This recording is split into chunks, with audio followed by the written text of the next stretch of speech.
Hello and welcome friends, मैं हूं आकाश कोटनाला। आप देख रहे हैं योग and Ayurveda science YouTube channel. दोस्तों, आज फिर से मैं आप सभी के बीच उपस्थित हूं योगा प्रैक्टिकल के अंतर्गत मुद्रा का एक न्यू लेक्चर लेकर के। आज हम यहां पर एक न्यू मुद्रा के बारे में यहां पर चर्चा करने वाले हैं। इससे पूर्व जैसे कि आपने देखा है, हमने चैनल पर आपको मुद्राओं से संबंधित या फिर योग के जितने भी सब्जेक्ट हैं, जितने भी बुक्स हैं, जितने भी ग्रंथ हैं, सभी से संबंधित आपको चैनल पर 450 प्लस लेक्चर दिए हैं। आप इन वीडियोस को देख सकते हैं, कुछ नया सीख सकते हैं, अपने किसी भी खास एग्जाम की तैयारी कर सकते हैं। तो यहाँ पर आज हम प्रैक्टिकल सीरीज के अंतर्गत यहाँ पर एक न्यू मुद्रा के बारे में चर्चा करने वाले हैं। मुद्रा के बारे में यहाँ पर देखने वाले हैं। आज हम यहाँ पर जो मुद्रा जानेंगे वह शून्य मुद्रा के बारे में जानेंगे। लेकिन मुद्रा को जानने से पूर्व, यानी कि शून्य मुद्रा के बारे में जानने से पूर्व, हम मुद्रा को जान लेते हैं कि मुद्रा किसे कहते हैं। पूर्व में मैं आपको अलग से एक लेक्चर का मुद्राओं के बारे में दे चुका हूं। वहां पर हमने जाना है कि योग शास्त्रों में मुद्राओं के कितने कितने प्रकार हैं, मुद्राओं को किस प्रकार से महत्वपूर्ण स्वीकार किया गया है, मुद्राएं कितने प्रकार की होती हैं, किस किस प्रकार से करनी होती हैं, सब के बारे में हम चर्चा कर चुके हैं। लेकिन यहाँ पर हम मूल रूप से यहाँ पर एक और न्यू मुद्रा को जानेंगे। तो उससे पूर्व हमें मुद्रा के बारे में जानना आवश्यक है कि मुद्रा आखिर कहते किसे हैं। तो यहाँ पर मुद्रा क्या है, प्रथम ही हमने यहाँ पर दिया है। तो आप यहाँ पर ध्यान देंगे कि संस्कृत शब्द मुद्रा का अर्थ है भाव या फिर भंगिमा। ध्यान रखिएगा, मैंने जो पूर्व के जो मुद्राओं के जो लेक्चर आपको दिए हैं, क्योंकि हमने इससे पूर्व काफ़ी सारी मुद्राओं के बारे में चर्चा किया है, वहाँ पर मैंने आपको बताया है कि मुद्रा शब्द का तात्पर्य भाव या फिर भंगिमा से होता है।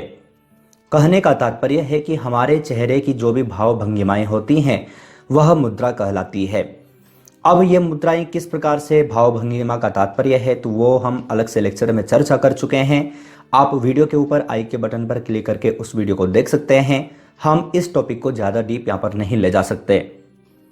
तो यहाँ पर आज हम जो जानने वाले हैं वह शून्य मुद्रा की विधि, लाभ एवं सावधानियों के बारे में जानने वाले हैं। तो प्रथम यहाँ पर देख लेते हैं कि शून्य मुद्रा आखिर है क्या। हम प्रत्येक मुद्रा को यहाँ पर देख रहे हैं। हमने देखा कि पृथ्वी मुद्रा है, प्राण मुद्रा है, ज्ञान मुद्रा है। तो उससे पूर्व हमें जानना आवश्यक है कि ये जो मुद्रा है, इस मुद्रा को इस नाम से क्यों जाना जाता है। तो प्रथम ही यहाँ पर आप देखेंगे कि शून्य का तात्पर्य आकाश तत्व से है। मैंने आपको पूर्व में बताया था कि चाहे हम अपने हाथ के बारे में चर्चा करें, हमारे हाथ की जो हथेलियाँ यानी कि जो उंगलियां हैं, पांचों उंगलियों में पंच तत्व विद्यमान होते हैं।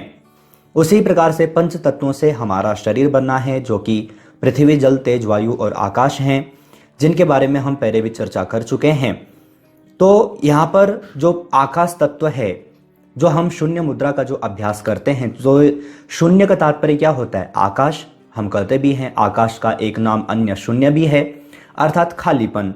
तो शून्य का तात्पर्य आकाश तत्व से है, अर्थात शून्य का तात्पर्य हमारे शरीर में उपस्थित जो आकाश तत्व है उससे संबंधित है। आगे आप देखेंगे शरीर में उपस्थित अधिक आकाश तत्व को इस मुद्रा के अभ्यास से दूर किया जा सकता है। ध्यान रखिएगा, हमारे शरीर में अगर जो आकाश तत्व अधिक या फिर कम है तो हम इस मुद्रा के द्वारा उसको बैलेंस में बना सकते हैं, बैलेंस रख सकते हैं। ध्यान रखिएगा, हमारे शरीर में उपस्थित अगर जो आकाश तत्व अगर जो अधिक हो जाता है या फिर कम हो जाता है तो उससे संबंधित बीमारियां होती हैं। जल तत्व अधिक हो जाता है या फिर कम हो जाता है तो उससे संबंधित बीमारियां होती हैं, जो कि मैंने आपको प्राकृतिक चिकित्सा के लेक्चर में आपको बताया ही है। तो यहाँ पर अगर जो हम आकाश तत्व अर्थात शून्य मुद्रा का अभ्यास करते हैं तो इसके माध्यम से हमारे शरीर में जो आकाश तत्व है उसकी आपूर्ति होती है, या फिर अगर जो बढ़ चुका है तो इस मुद्रा के द्वारा उसको दूर किया जा सकता है। तो आप यहाँ पर जो शून्य मुद्रा है इसका तात्पर्य आप यहाँ पर समझ चुके हैं। आगे आप यहाँ पर देखेंगे कि इस मुद्रा को एक अन्य नाम से जाना जाता है, जो कि है मुद्रा फॉर हेवन नाम से भी इस मुद्रा को जाना जाता है। किस मुद्रा को? शून्य मुद्रा को। अब हम यहाँ पर इस मुद्रा को किस प्रकार से करना है तो उस विधि को हम यहाँ पर जानेंगे। जो ये मुद्रा है इस मुद्रा की विधि को हम यहाँ पर जानेंगे। तो इमेज के माध्यम से मैं आपको यहाँ पर दिखा रहा हूँ, आप यहाँ पर ध्यानपूर्वक देखें।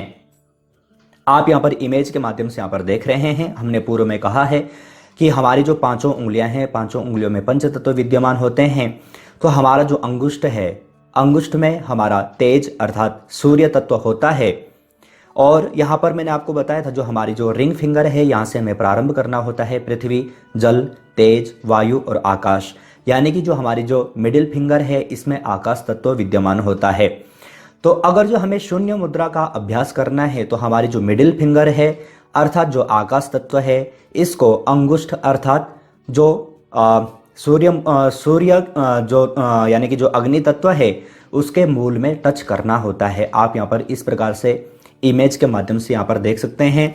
साथ ही साथ में आपको यहाँ पर करके भी दिखा देता हूँ।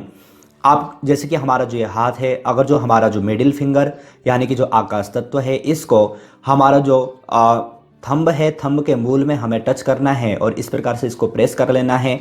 बाकी जो अन्य उंगलियां होंगी उनको पैरेलल रखना है, यानी कि बाहर की ओर खुले रखना है। तो ये जो हमारी जो मुद्रा कहलाती है, यह शून्य मुद्रा है।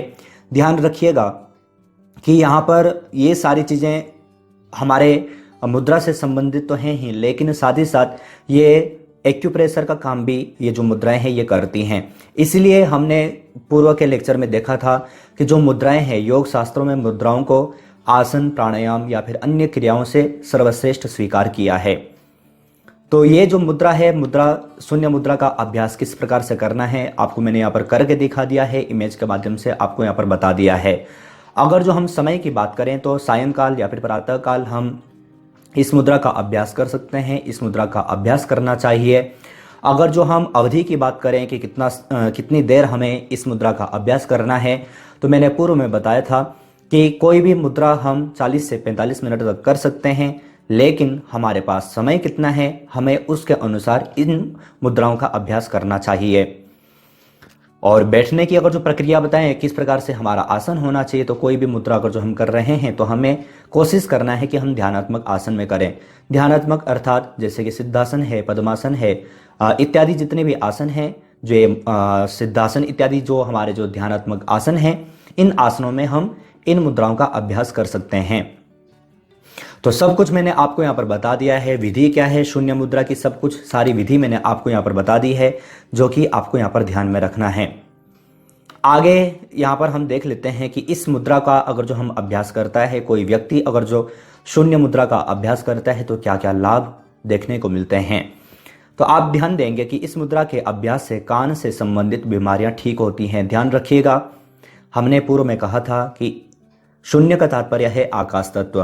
तो जहां जहां हमारे शरीर में आकाश तत्व विद्यमान होता है, आकाश तत्व का तात्पर्य है जितनी भी हमारे शरीर में जहां जहां कैविटी होती है, जहां जहां गुहाएं होती हैं, तो वहां पर आकाश तत्व विद्यमान होता है। तो हमारे कान में भी आकाश तत्व विद्यमान होता है। तो कान से संबंधित जितनी भी बीमारियां होती हैं, चाहे वो बहरापन हो, चाहे फिर कान का बहना इत्यादि हो, ये सारी चीज़ों में अगर जो हम शून्य मुद्रा का अभ्यास करते हैं तो काफ़ी लाभदायक ये मुद्रा है। काफ़ी लाभ हमें इस मुद्रा के माध्यम से देखने को मिलता है। आगे आप यहाँ पर देखेंगे कि हड्डियों से संबंधित रोगों को ठीक करने में भी यह मुद्रा शून्य मुद्रा अधिक सहायक है। तो हड्डियों से संबंधित, क्योंकि वहाँ पर भी कैविटी होती है, वहाँ पर भी गुहाएं होती हैं, तो वहाँ पर भी उनसे संबंधित, हड्डियों से संबंधित जैसे कि टिटनेस इत्यादि जो रोग होते हैं, इनसे संबंधित जो ये बीमारियां हैं, हड्डियों से संबंधित जितनी भी बीमारियां हैं, तो वहाँ पर भी उस दौरान भी हम इस मुद्रा का अभ्यास कर सकते हैं, शून्य मुद्रा का अभ्यास कर सकते हैं। अगर जो हम अभ्यास करते हैं तो काफ़ी लाभ हमें उस रोग में, उस बीमारी में हमें देखने को मिलेगा। आगे यहाँ पर आप देखेंगे कि इस मुद्रा के अभ्यास से सूजन जैसी समस्याएं दूर होती हैं। तो शरीर में अगर जो सूजन है, जैसे कि शरीर में जैसे कि कहीं पर अगर जो चोट लगती है, गुम चोट लगती है, सूजन इत्यादि होता है, तो उस दौरान भी हम शून्य मुद्रा का अभ्यास कर सकते हैं। साथ ही साथ आप यहाँ पर देखेंगे ये जो मुद्रा है यह मानसिक एकाग्रता के लिए भी अत्यंत लाभकारी है। अगर जो कोई जैसे कि बच्चे हैं या फिर जैसे कि कोई भी अगर जो मानसिक संतुलन ठीक नहीं है, मन अधिक चंचल है, तो उस दौरान भी हम मानसिक स्थिति को एकाग्र करने के लिए, अपनी स्थिति को एकाग्र करने के लिए इस मुद्रा का अभ्यास कर सकते हैं। हमने ज्ञान मुद्रा के बारे में चर्चा की थी कि ज्ञान मुद्रा किस प्रकार से छात्रों के लिए या फिर बच्चों के लिए कितने लाभकारी है। तो उस प्रकार से अगर जो मानसिक एकाग्रता नहीं है तो वहाँ पर भी हम इस मुद्रा का अभ्यास कर सकते हैं। तो ये सारी चीज़ें हमें यहाँ पर जाननी है, ये सब चीज़ें हमने यहाँ पर लाभ के अंतर्गत यहाँ पर देख ली है। अब यहाँ पर प्रत्येक मुद्रा के बारे में कुछ सावधानियाँ यहाँ पर हमें देखनी होती हैं। सावधानियों का नॉलेज ज्ञान होना आवश्यक है। तो लाभ प्राप्त होने के पश्चात मुद्रा का अभ्यास बंद कर देना चाहिए, क्योंकि इस मुद्रा के माध्यम से शरीर में आकाश तत्व अगर जो अधिक होगा तो उसका निरोध होता है, उसका समापन होता है, उसकी समाप्ति होती है। तो अगर जो इस प्रकार से कोई भी रोग अगर जो शरीर में नहीं है तो नहीं करना चाहिए, इस मुद्रा का अभ्यास नहीं करना चाहिए। अब आप लोगों में से किसी का कहना होगा कि सिर्फ अगर जो हम इस प्रकार से मुद्रा का अगर जो हम अभ्यास कर रहे हैं तो उससे कौन से रोग हमारे ठीक होंगे। तो याद रखिएगा कि ये सारी चीज़ें हमारे पॉइंट का भी काम करती हैं, एक्यूप्रेशर का काम भी करती हैं। साथ ही साथ उस दौरान जो भी क्रियाएं मैं आपको, जब ये सारी मुद्राएं कंप्लीट हो जाएंगी तो कुछ समय पश्चात में आपको इनके साइंटिफिक तरीके से भी इनका क्या लाभ है वो हम यहाँ पर मैं आपको बताऊंगा ही। और अगर जो आप एक्यूप्रेशर के बारे में जानते होंगे तो आपको नॉलेज होना चाहिए, आपको ध्यान में होना चाहिए। साथ ही साथ थायराइड से संबंधित बीमारियां भी, थायराइड से संबंधित रोग भी इस मुद्रा के माध्यम से, इस मुद्रा के अभ्यास से दूर होते हैं। तो ये सब चीज़ें मैंने आपको यहाँ पर बता दी हैं जो कि आपके लिए काफ़ी यूजफुल हैं। तो हमने यहाँ पर शून्य मुद्रा के बारे में यहाँ पर जान लिया है, विधि जान ली है, लाभ जान लिए हैं और सावधानियाँ जान ली हैं। अब आप सभी को मालूम है कि लेक्चर के अंत में कुछ प्रश्नोत्तरी सीरीज आपको यहाँ पर दी जाती हैं, जिससे देखा जाता है कि आपको कितना ध्यान आपने इस लेक्चर में दिया है। तो कुछ प्रश्न यहाँ पर आपको दिए हैं जिनके आंसर आपको यहाँ पर देने हैं। तो प्रथम प्रश्न ही आप सभी के लिए यहाँ पर है, निम्नलिखित में से शून्य मुद्रा का मुख्य संबंध किस तत्व से है? आकाश तत्व से, पृथ्वी से, या फिर जल से, या फिर कोई नहीं। तो जो हमारी जो ये शून्य मुद्रा है, इस मुद्रा का संबंध शरीर में उपस्थित किस तत्व से है? आपको सही आंसर छांट करके वीडियो के कमेंट बॉक्स में भेजना है। सेकंड प्रश्न की ओर चलते हैं। सेकंड प्रश्न है, निम्नलिखित में से योग शास्त्रों में प्रथम स्थान दिया गया है? आसन को, प्राणायाम को, मुद्रा को, या फिर बंध को? तो मैंने आपको बताया है सही क्या है, मैंने आपको बताया है। आपको सही आंसर छांट करके वीडियो के कमेंट बॉक्स में भेजना है। तीसरे प्रश्न की ओर चलते हैं। तीसरा प्रश्न है, निम्नलिखित में से शून्य मुद्रा सबसे अधिक लाभकारी है? वात दोषों के लिए, एकाग्रता के लिए, उपरोक्त दोनों, या फिर कोई नहीं? तो इसका भी आपको सही आंसर वीडियो के कमेंट बॉक्स में भेजना है। सभी जितने भी प्रश्न मैंने आपको यहाँ पर दिए हैं सभी के बारे में मैंने आपको यहाँ पर बताया है। आपने अगर जो लेक्चर को ध्यानपूर्वक देखा होगा तो आप सही आंसर भेज पाएंगे। साथ ही साथ आप सभी को बता दें, इसी प्रकार से प्रश्नोत्तरी सीरीज की चैनल की ओर से 2 बुक पब्लिश की जा चुकी हैं। दोनों बुक ई बुक फॉर्मेट में है। एक में आपको 500, एक में आपको 1000+ MCQ मिल जाते हैं। दोनों ग्रंथ योग के किसी भी एग्जाम के लिए काफ़ी यूजफुल हैं। दोनों ग्रंथों में योग के 10 से 15 ग्रंथों को लिया गया है, उनसे संबंधित प्रश्नोत्तरी सीरीज आपको दी है। अगर जो आप इनमें से किसी भी बुक को डाउनलोड परचेस करना चाहते हैं तो आप वीडियो का कमेंट बॉक्स या फिर वीडियो का डिस्क्रिप्शन बॉक्स चेक कर सकते हैं। चौथे प्रश्न की ओर चलते हैं। चौथा प्रश्न है, निम्नलिखित में से शून्य मुद्रा को अन्य किस नाम से जाना जाता है? संजीवनी, मृत संजीवनी मुद्रा, या फिर मुद्रा फॉर हेवन, उपरोक्त सभी, या फिर कोई नहीं? तो दोनों में से या फिर तीनों में से सही आंसर क्या है? चारों में से सही आंसर क्या है? आपको सही आंसर छांट करके वीडियो के कमेंट बॉक्स में भेजना है।